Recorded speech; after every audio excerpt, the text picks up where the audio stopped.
boys and girls. I'm back with Powerless. I'm on chapter 21. It's called Back to the Mountain. They were about 3/4 of the way to the old quarry when Daniel began to wonder which would turn out to be more dangerous, facing the shroud in its lair or simply getting there. None of them really knew what to expect when they finally faced the shroud as a group. Despite Clay's cocky bravado, he's been loudly listing the many forms of violence he planned on using against the villain. Daniel knew that it promised to be a terrible fight. But as it turned out, biking along the side of the road in the middle of the night had its dangers too. Though traffic was scarce along the old Route 20, there was still the occasional logging truck or pickup. With each approaching car, the glow of distant headlights would send the kids scrambling for the trees, ditching their bikes and jumping for cover in the thick brush, or, as often as not, thorny branches. Daniel feared that they'd landed in a patch of poison ivy at least once. Still, despite the occasional panicked retreat, they were making good time. They had a few flashlights between them, which they used to light their way, and though Clay's bragging was an annoyance, it did keep them from dwelling on their fears. For that reason alone, Clay was proving to be a valuable ally. He was so irritating that everyone forgot to be afraid. Mostly forgot, anyway. Daniel knew that in the back of each kid's mind, there was a voice whispering that some of them might not make it back home tonight. Daniel knew this because the voice was practically screaming in his own head. Plunkett's plans for the children were still a mystery, but it was clear that, for some reason, he hungered for their powers. His motives concerning Daniel were less clear, and now that Daniel knew the truth, he was a threat to the old man. Just how far was Plunkett willing to go to eliminate threats? "Then I'll grab a tire iron and wrap it around his scrawny little neck," Clay was saying when Daniel started listening again. "Really?" asked Rohan. "And I suppose you thought to bring along a tire iron for this very purpose?" "You know, I would always use a little Buddha kid instead," said Clay. "Hindu, Clay. If you're going to use my religion as a derogative, at least get it right." "A deroga what?" puffed Bud from several feet away. The plump Bud had trouble keeping up with the other kids, for which they were very grateful because he smelled bad. Daniel listened to the banter between Rohan and Clay for a while longer, then stepped up his pedaling and pulled ahead. Molly was leading the pack. Her bike was apparently in police custody, so she had to borrow one from Louisa. It was bright pink with white pom-poms that dangled from the handlebars. Very Molly. "Hey," he said, catching up to her. "Hey," she replied. One look at her face and Daniel could see that she was barely paying attention to the road. Molly's attention was focused on the stars. "You know," she said, "I could be there right now. I could be in the time it takes for Clay to mispronounce another of his insults." "Of course you could, but then we'd just have to rescue 2 kids instead of 1. We've been over this. If we even have a shot of beating the shroud, we have to work as a team." Molly gritted her teeth, but she didn't object. Daniel knew that she was fully aware of the shroud's power and of her own limitations. "He'll be okay," Daniel offered. "Eric will be okay." But even as he said it, he heard the doubt in his own voice. Molly nodded, but Daniel could see the tension in her face, in the set of her jaw. By this time, they all went ahead of the other kids, but no matter how fast they pedaled, it wouldn't be fast enough. After a moment, she said, "Daniel, we still don't know. I mean, what is Plunkett? Is he a man? Is he a monster? I think he's a little of both. I don't know how he got the way he is, but I'm willing to bet that if it had something to do with that St. Albion fire." "You're talking about that old newspaper clipping you found?"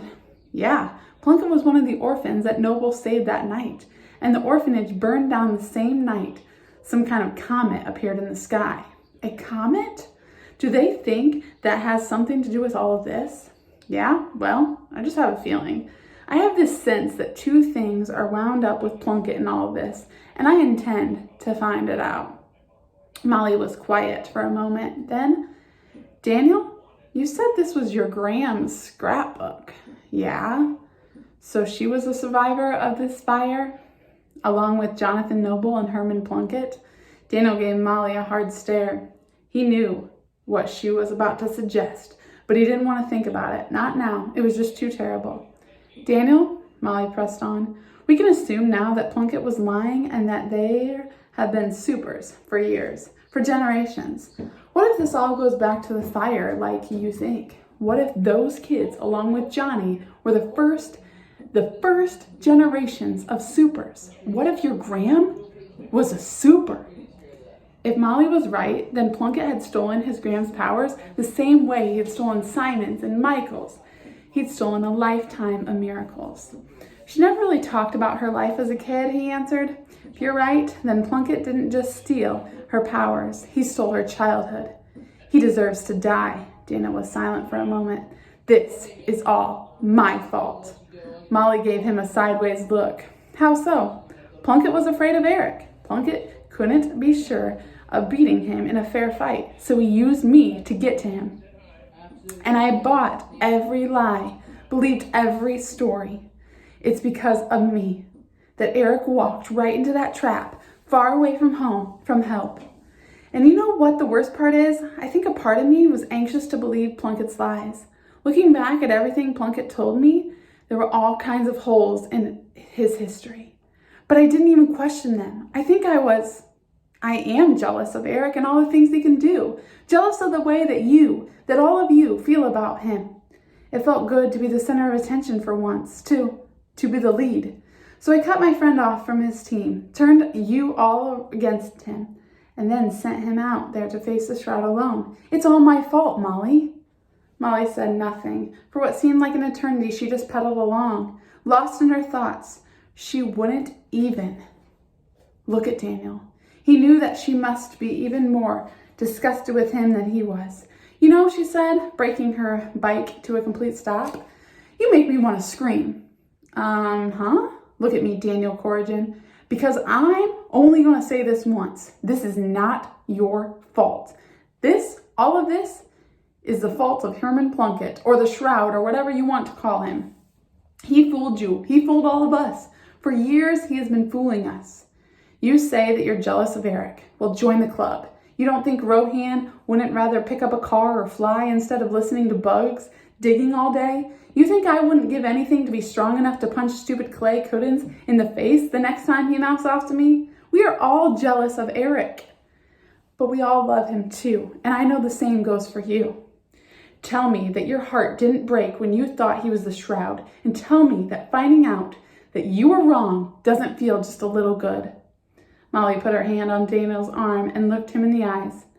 You've just been through a terrible experience, Daniel, losing your grandmother.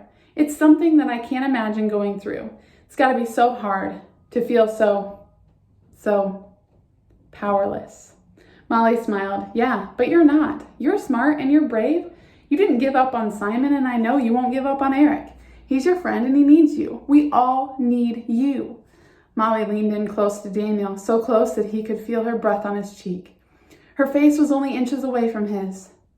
But if you don't stop feeling sorry for yourself, I'm going to punch you in the nose, she said, and Daniel could see that she meant it. Hey, Daniel, interrupted a voice behind them. Did you see that shooting star? Huh? Daniel turned to see Louisa pedaling hard to catch up. Rose clung tightly behind her, and the rest of the gang followed them. Oh, hi, Louisa. No, I didn't see anything. Why are we stopped? Asked Rohan. Something wrong? No, answered Daniel, red-faced. Just waiting for you to catch up. Daniel, continued Louisa, you should have seen it. It was directly in front of us. A big flash in the sky. There it is again. Daniel looked up to where Louisa pointed, and this time he did see something. It was like a streak of fire, but it was traveling low, far lower than a comet or a shooting star should be, and was coming toward them. Wow, cooed Rose, pretty. Everyone off the road, shouted Daniel. Find cover. But it was too late. No sooner had the words left his mouth than Daniel found himself flying off his bike, blinded by a thick cloud of dirt and debris. Something had struck the ground very near him, and that something was laughing. Daniel recognized the voice, a deep, hoarse whisper. He tried to call out to his friends to warn them or to make sure they were okay, but his mouth was full of sand and his ears were ringing from the impact. Tiny flashes of light dotted his vision, and a sharp, biting pain was rising in his bad arm, which was twisted awkwardly underneath him. Wiping the dust from his eyes, he looked up just in time to see a shadowy figure bounce on top of him. Strong fingers, like the grip of an iron vise, dug into his shoulders, and his head began to spin as he was lifted into the air. Daniel screamed, but his voice was drowned out by the sound of a coarse laughter. The last thing he saw before losing consciousness was the ground disappearing beneath him, littered with the bodies of his friends. That's it for chapter 21. Next chapter is called The Cave.